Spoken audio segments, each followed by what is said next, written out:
John would tell me about this fantasy of punching out Solus and that knockdown drag out fight. Put him in the ring.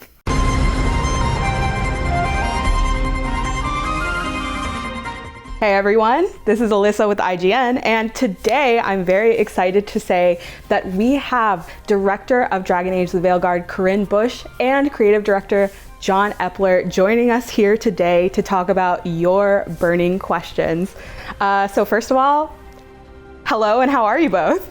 Hi Alyssa, thank you so much for having us. Real pleasure to be here. Thank you very much. It's great to be here. And yeah, I'm doing all right. Before we get started though, I actually just got the secret post-credit scene, which I would love to talk about because first of all, the voice is scary, very ominous. John, I was really interested by something you had posted about the word choice being very deliberate. So we use the words like these voices balanced and guided and whispered. So it made me really curious about what the role or the aim of these voices have been for influencing the events of Thedas. I think the best way to look at it is I'm going to go to a really deep well. Not necessarily the best Marvel thing. Marvel Civil War 2, there was the idea of being able to predict the future. And then what it came down to is it's not perfect, but these voices have been influencing events in very subtle, very light touch ways to get towards a specific outcome. Obviously they're happy that the elven gods are no longer on the table. As Solus is locked away, Algernon and Gillinan are dead. As to what their ultimate goal is, we're not going to get into that quite yet, but the idea is that they've always been kind of in the background, and I think there's a lot of stuff in the real world that speaks to just how much is predicated upon a single person in the right place saying the right word at the right time. And I've always felt that these voices across the sea, that's what they do. They know how to say the right thing at the right time to nudge towards an outcome that they want. Again, no one's being pushed, no one's being forced into doing anything, but they're very good at knowing the right person and finding that little place where they can, with a gentle nudge, shift events in their favor. And I like how you say that, John, because it's almost as if through their gentle nudgings, their whispers, they're just stoking those feelings and those desires or insecurities that these characters within the world already had. That was already within them. What really struck me is like the figures who are the biggest in these illustrations. So it's Loghain, Bartrand, the Magisters, and like the Breach. Was there a reason that these specific figures were chosen? Yeah, I think, again, without getting into what maybe the future holds for them, I think as they say at the beginning of the ending, their goal is to remove the elven gods from the table. Again, they are the most powerful, and you see this in the Veilguard, they are the most powerful forces on Thedas up to this point. And, whatever their plans may be, another powerful magical force on the table like that is going to pose some obstacles. And I think the other thing about, we talk about the Force across the Executors, they're very risk averse. You look back chronologically to Dragon Age Origins, there's definitely a chain of events that leads from then to the gods being taken off the table. Solus's dagger is the red lyrium idol from the Deep Roads. Corypheus obviously had a big part to play in awakening, weakening the veil and setting in motion events. Thedas has been around for a very long time, but these world-ending events are happening with such incredible frequency all of a sudden. Why now? Why in this age? Why at this specific time? Someone is seeing the end game coming and maybe they're setting up for it. So and hopefully we get to see these voices explored a little bit more in like a potential Dragon Age 5. Never say never. Corinne, you mentioned choice earlier, and we'll get into some of the bigger choices we get to make in the game. Just for posterity, I know that some people were a little surprised to let go of the keep this time around. Is there any, like, now that it's all said and done, are there choices maybe you wish you'd carried over or like included or anything? Well, I think the big thing for us is we wanted to make this story, every single choice you make, feel relevant to it. As we've stated, and I think one thing that we could have stated more clearly or been maybe alluded to more clearly in the game, is the idea that because these choices from the past library of games didn't necessarily impact this particular story, that doesn't mean they're gone.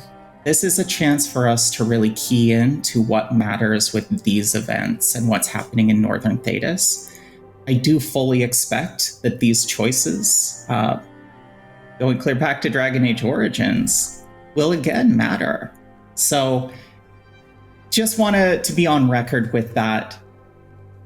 Every one of your choices that people have made throughout their Dragon Age journey, those are still your choices. And if you've seen the Secret 2D ending, we talked about some of these events being quite pertinent. It's easy to see how those choices can and will be relevant into the future. Honestly, the voices were just such a huge, I think they set up a really exciting future that I'm very interested to see what happens next. And going into lore, which we've started to touch on, I think that's something that I certainly wasn't expecting going into the game, was just how massive some of these reveals were going to be, because they're like world shattering to me. That really started in Trespasser, where we sort of reveal that the elven gods, who, up to this point we just kind of thought that we understood, are actually these tyrannical mages who have enslaved their people. When the Veilguard really started to take shape, how did you decide to pick up that thread from Trespasser, and what were ways that the Evanuris kind of changed in development between Inquisition and the Veilguard? Honestly, the end of Trespasser was we set ourselves a very clear goal as to what was next. It was always going to be about Solas. It was always going to be into Winter. As for how the Evanuris changed, it's funny because in reality, there hasn't been a significant shift in how we perceive the Evanuris from the end of Trespasser to now. If you have the art book, you look at some of the old visual designs from Joplin, already we had this idea of this very clear distance between Algernon and Gillenane. Gillenane is, the mad scientist. She's in search of creating the perfect form. She's all about experimentation. Algernon is much more the tyrant who has... One thing that I love about Algernon is something that we got in, if the project I was so excited to see. Algernon spends a not inconsiderable amount of his magic power looking handsome, looking normal, because he's also incredibly vain. And I think that speaks to his character. He is, and in Veilguard, he doesn't show up till Fire and Ice because one thing he's also is extremely, extremely cautious. And, way back in the day when you were still, like I said, talking about early DA4, that was already there. There's already this idea of this almost familial relationship between the two of them, with Algernon taking the much more tyrant ruler approach and Gillenane being the much more monster-focused, creation-focused of the two gods. One of the things that was really interesting in development, one of my favorite stories, is we knew we were going to explore some of these themes through the regrets that the Veilguard witnessed together in the lighthouse. When we actually saw those come together and we saw the potential of the crossroads, that's when we decided I actually want to go a little bit deeper and let people relive some of these moments through Solas's rebellion, and even see Gillenane before the full extent of the blight, the corruption, the changes to her had taken shape. And I think it was just really an interesting sign that there was something there that captured our imagination as well, and be able to explain that and have players relive it was a really fun discovery. All that I am belongs to the pursuit of creation. You chose to constrain yourself. Just out of curiosity for me, with the former, the previous elven gods who have also been locked away in this prison, we're sort of, the way I understood it was Siles, Falandine, Dirthamen, they also had their tethered dragons. And when those are defeated in each blight, are these gods now mortal in the Fade, or how do they weaken enough that they die in their prison? So we haven't been super explicit about what happens when the gods die. In my mind, they're either dead or they're the closest thing to it, because one of the things we talk about, and this comes up with Davrin, it comes up with the Wards, it comes up with Gillenane, when a warden kills an archdemon in Origins and DA2 and DA, before the gods are out in the world, there is part of that elven god spirit that is bound to that dragon. It finds the nearest source of blight. Now, if it's a darkspawn has a direct connection to the blight. There's enough energy there for it to rebuild a body, rebuild itself in an archdemon. When it goes into warden, that connection is very different, and what ends up happening is essentially the fragment of the god's spirit and the fragment of the and the warden, they annihilate each other. So nothing to go back to the gods. So if they're there, they're a shadow of their former self. This is part of a theme within the Veilguard where we're tackling some pretty big subject matter, some of the largest outstanding mysteries within Dragon Age lore. So we want to tie up some of those loose ends, give really satisfying answers, but we also want to leave the door open just a little bit. So questions like that, what happens to the rest of the gods? Those are themes that we want to be able to explore, but also be able to advance the franchise. I think it's really interesting how learning this about the gods and whatever their fate may be when their dragons are defeated is like, it just raises even more questions. Like, we learn that, again, the Tevinter old gods were just these dragon thralls that were, that the gods were using to speak to magisters and things like that. And that left me wondering, what are the implications for Tevinter here? Do we think they'll find that out? Will that just totally reshape how they understand their history and their culture? Oh, I think that's such a fascinating question. I will say, as a longtime fan of the franchise, I always wondered about these relationships. And I really enjoy how within Dragon Age, the unreliable narrator is such an element. And it's really easy to see how that ties into pantheons and mythos and how that would culturally develop. So those questions of the aftermath and what the people accept, does it cause discontentment? Is there realization? Is it an enlightenment? I think that is such a compelling subject matter. Yeah, and I think especially with everything that happens in the Veilguard, rebuilding is going to be... There's going to be a lot of people seeking power in various ways through the process of rebuilding Thedas, because, again, no matter where you are in Thedas, the war against the gods had an impact. And I think, speaking of Tevinter in particular, there are going to be those who feel that sharing the truth is going to be, the best course for people. There are going to be people who are motivated to lie. There's going to be people who are seeking to be proclaimed the new, maybe the new prophets of the old gods, and saying that person over there is a liar. In a world with so many unreliable narrators, smart and savvy political operators can use that to their own benefit. And I mean, Tevinter is rife with people who, bluntly, were maybe not openly on the side of the Venatori, but certainly wouldn't have been too upset if they'd won. And they're going to have their own motivations that they're going to be exploring as well. So it makes me think of the choice at the end of Balara's arc, in fact, where you're literally taking this repository of ancient elven knowledge and choosing to share it and make it known or not. And at the time, that seems like perhaps a inconsequential decision for the moment. But when you look at the future of Thedas and what it means for the elven people, it's perhaps one of the biggest. Corinne, you mentioned Balara's sort of final personal quest, and I'm just going to say the reveal of elves coming from spirits. I was, when that happened in game, I was like, what? So that was huge, obviously. I was just wondering if the both of you could maybe speak to that a bit, and then on a more logistical level, is it just the Evanuris and the powerful mages that sort of came from spirit to physical form, or is this the same of sort of just the citizens that were living under them too?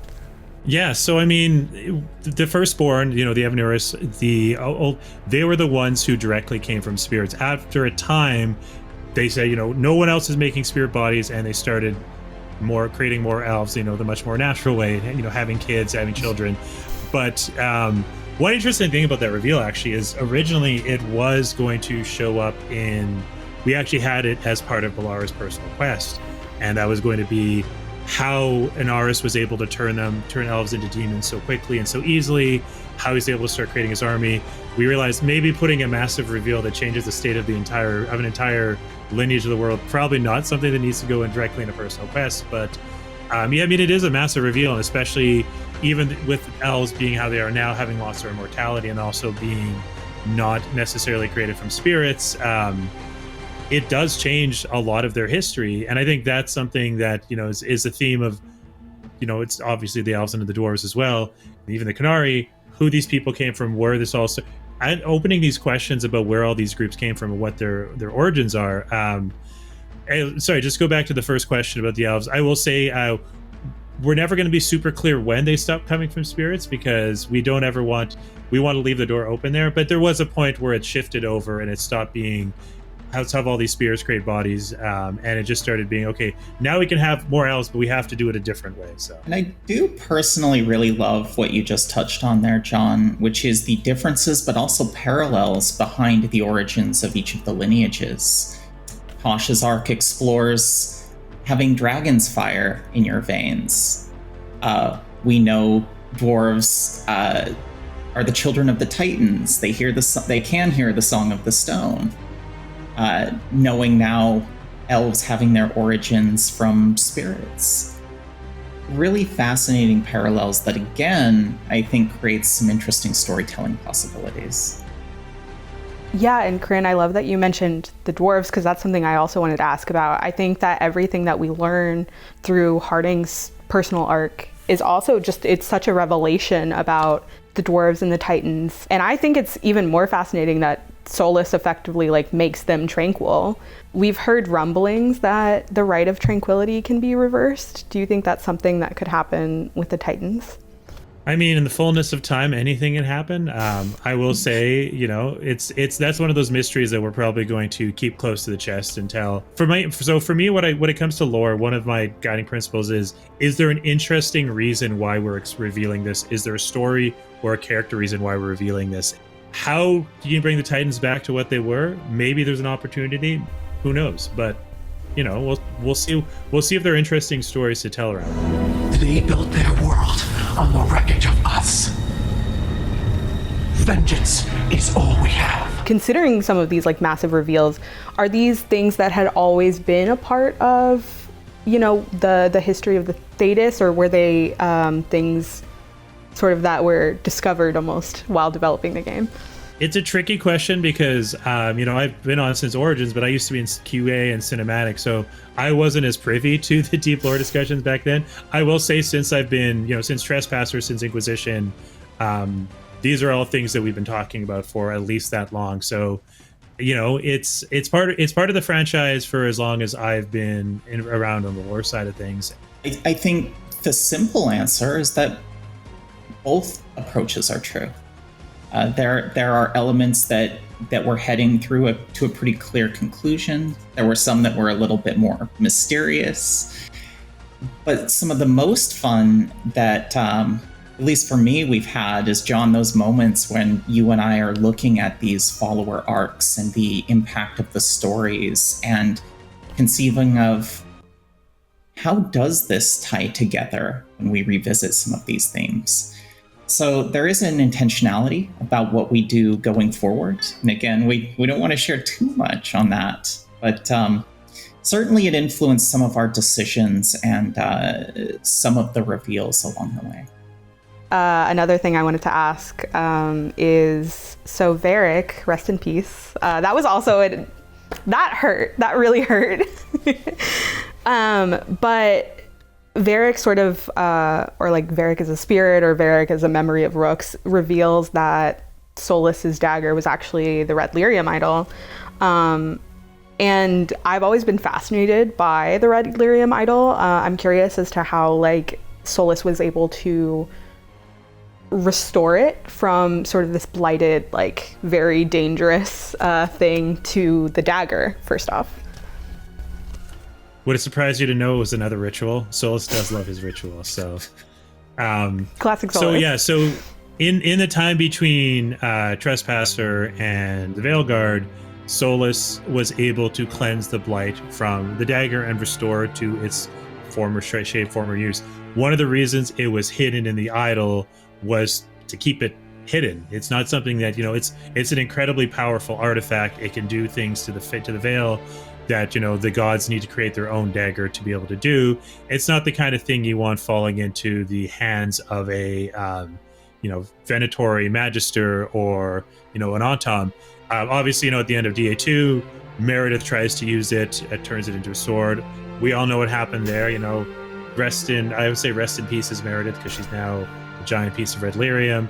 But it's an artifact that is tremendously powerful, but only Solas knew how to make it its most powerful, which was the cleansed version of the dagger. And as long as red lyrium, it still has a blight in it, which means you're always going to be susceptible to the whims and whispers of blight. We saw it happen with Bartrand. It drove him completely mad. Even when Varric picks up the piece in DA2, he can still hear some of the whispers. So for Solas, it was before he used this thing, he needed to make sure it was purified, it was cleansed. Obviously, the Evanuris made their own dagger out of red lyrium. They don't care. They're already blighted. It's all the same to them. But for Solas, it was a ritual that he had to do. And we talk about the things that, what were the elves doing? We talk about the elves following Solas at the end of Trespasser. That was one of the things that we wanted to have. Again, it may said explicitly in the game, but one of the things they're helping is getting this ritual ready, getting this thing ready so he could cleanse his dagger. And one of the interesting properties of the idol has always been how inherently malleable it is. That's something very unique to it that we absolutely wanted to lean into. What was so fun for us is there were theories we saw out there in the fandom YouTube videos about what was this idol, and indeed did Solas convert it to the dagger. And hey, credit to those fans that figured it out. I don't know how they pieced it together, but cheers to them. Yeah, I think that I've always wondered what the idol is too. I don't know if we have ever established that, but if you guys want to expand on that at all.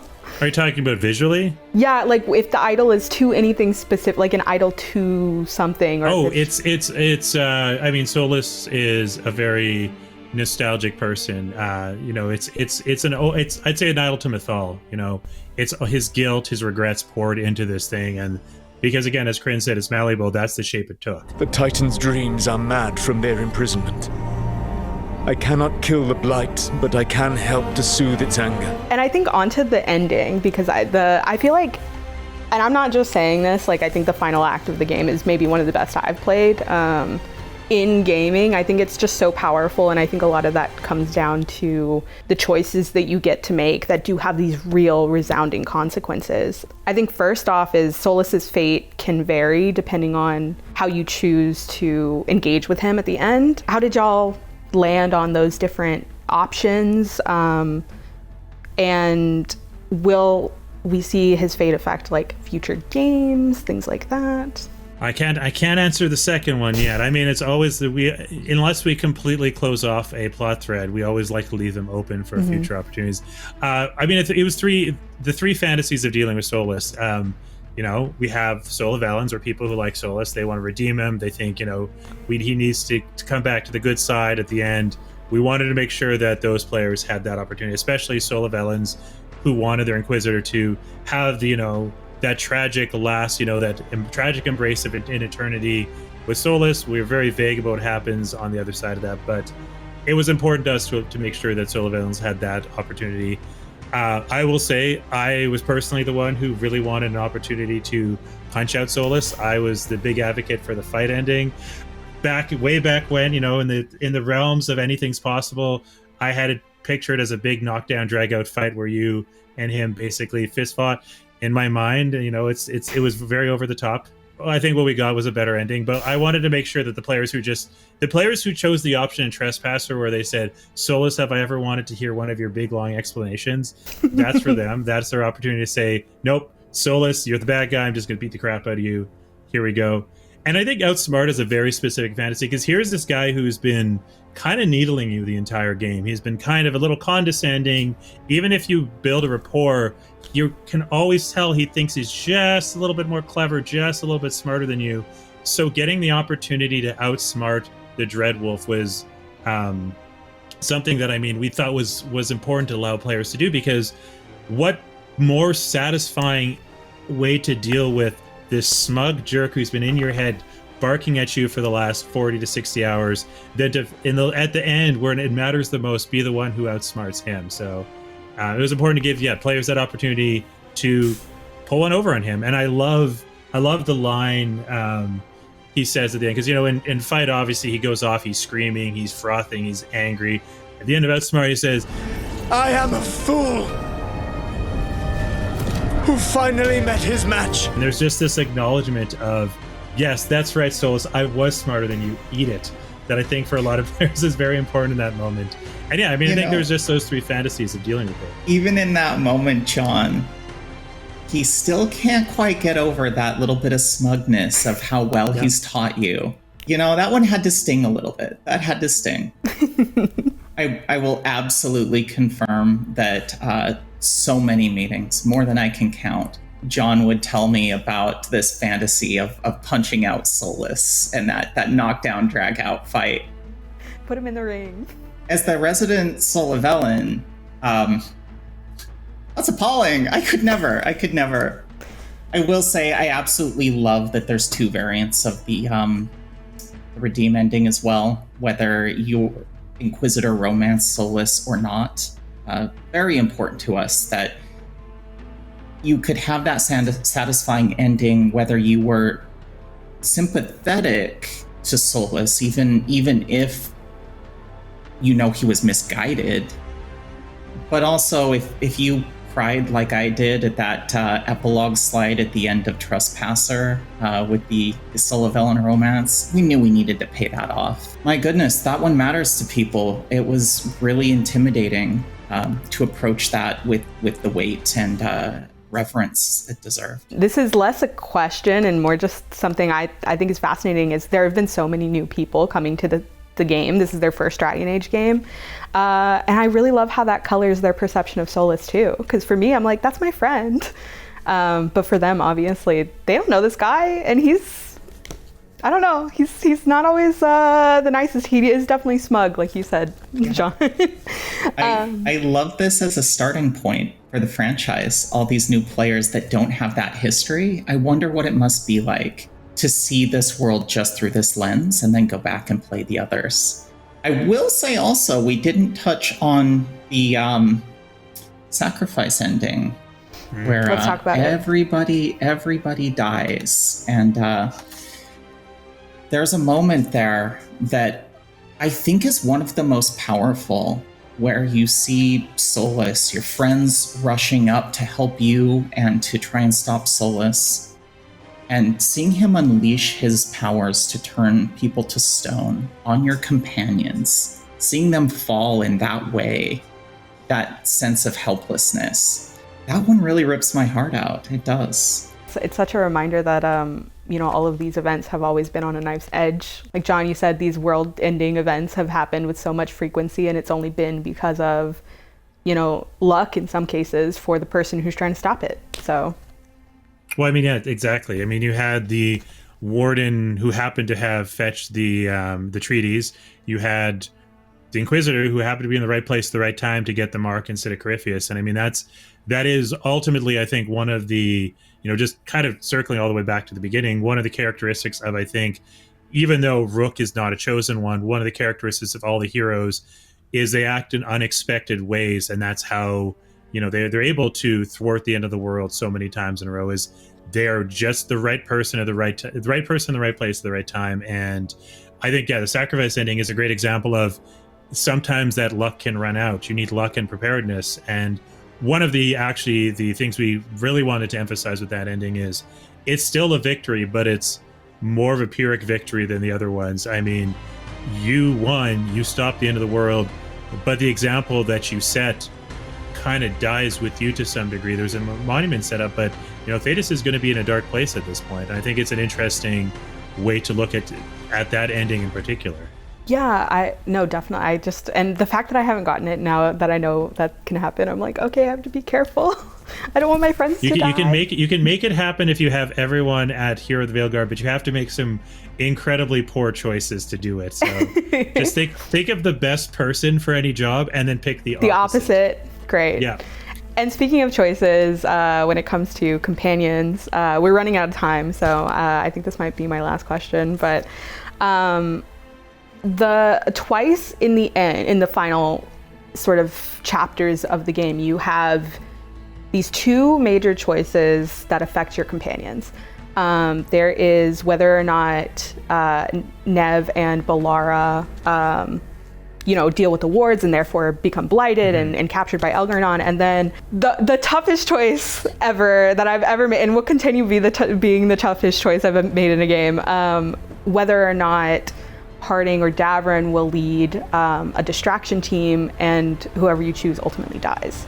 What were the discussions in those two being the choices, and maybe why those companions?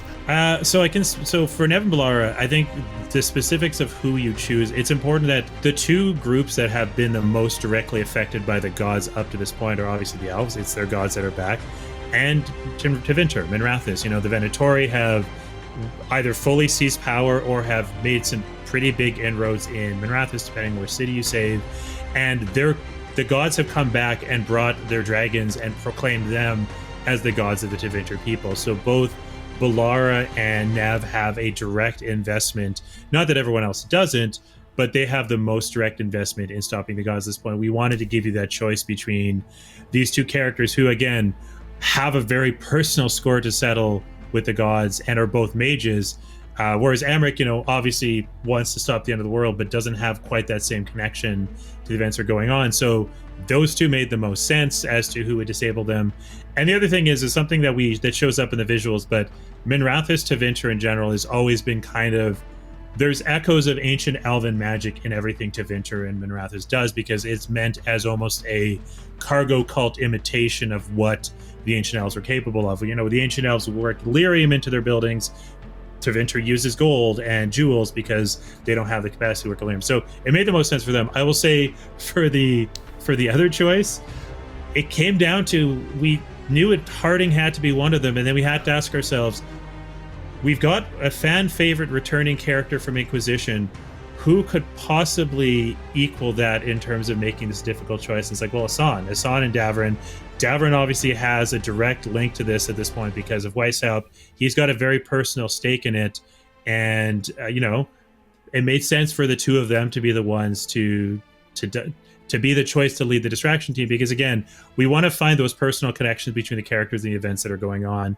And, the case of Harding, she has so much investment in this story because she's been living it since Inquisition. And then Davrin's entire order just fell, at the end of the previous act.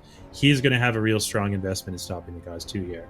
One thing that's so interesting about that choice too, the Harding and Davrin choice, is it actually presented some interesting complexity and some emotional investment we could tie into, which always makes for a more satisfying, I will say, harder choice to make. I'll say in one of my playthroughs, Tosh and Harding were in a relationship together, and I happened to be romancing Davrin. Impossible. Yeah. Impossible decision. I can't even imagine. It speaks to the character work on all of these companions that it is so hard. When I knew it was coming the second time, I knew I was going to choose, because I was romancing Davrin.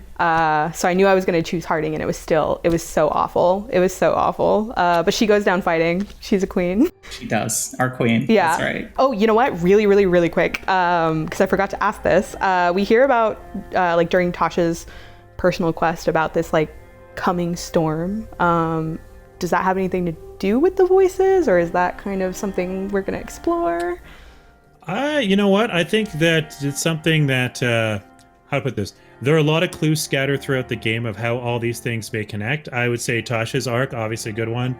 At the end of Balara's arc and some of the Codex entries in Arlithan may be another place to start digging for clues. But I'm a big fan of scattering a lot of little hints and seeing what people pick up, so... Well, that's all the time that we have. For even more Dragon Age coverage, check out our review. And for everything else Dragon Age, keep it locked to IGN.